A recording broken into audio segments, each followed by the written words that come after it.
are Swordmasters of Hoeth, and good in patch 6.1.3. They're probably the baseline against which all truly elite infantry cleaving infantry are measured. They have a cost, that will matter, but I'll focus even more on what you get for that cost, and how you can obtain maximum value. Completely besides that, I love the concept. Recruited for 1250 gold and 313 upkeep, and I note in passing they jacked it up to 1300 gold in multiplayer. On Ultra they get 100 entities at 8,400 health, so 84 each. Armor is 100 each entity, and they have the equivalent of shields that block 30% of small arms fire from deflecting with their blades. They're that good. Lore aside, this is nice, but it's still only 30%. Leadership AT is legitimately elite. It's also quite something their speed 33 and charge speed 40 are still those values at 100 armor. Melee attack begins at 46, and while the attack interval of 4.3 is over the median of 4, that's no slower than dwarf warriors with axes and shields. No splash damage. Melee defense starts at 36, and this will only get better.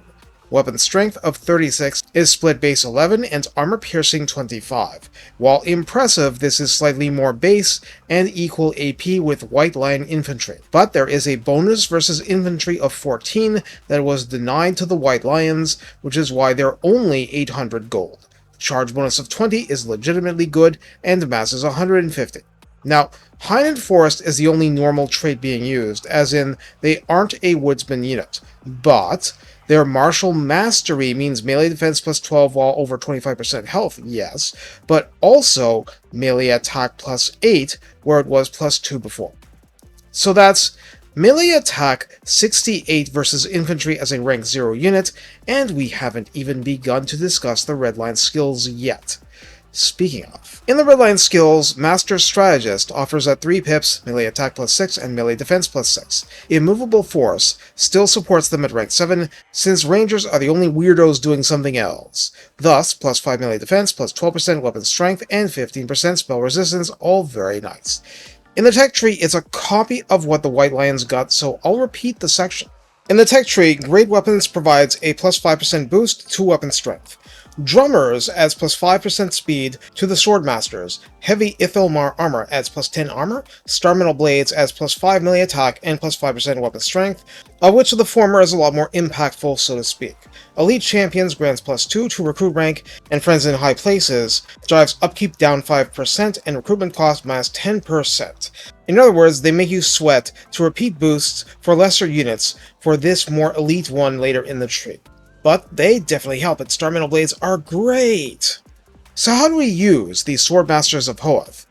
I want the video to speak more than my words. The effortlessness with which this unit, in its base default state, wipes the floor with pretty powerful offerings from the various factions shows just how elite it truly is. Of course, it's quite expensive, but it actually delivers at its intended purpose.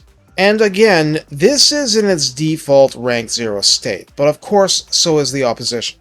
It's not like they're going to be bad at cleaning out Skaven slaves, it's just a suboptimal use. They'll still do it. The bonus versus infantry is 14.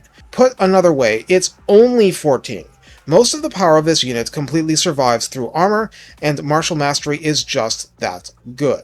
This is a huge separation between the unit and White Lion's infantry version, which of course are not just available sooner, but considerably cheaper.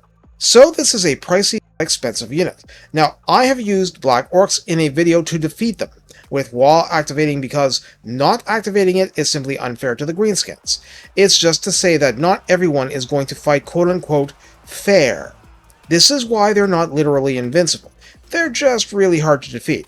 And there are opponents against which they are legitimately overkill, and they are a highly legitimate target for your foes. Why wouldn't they be? I'd shoot at them too, with artillery that can't be deflected, I mean.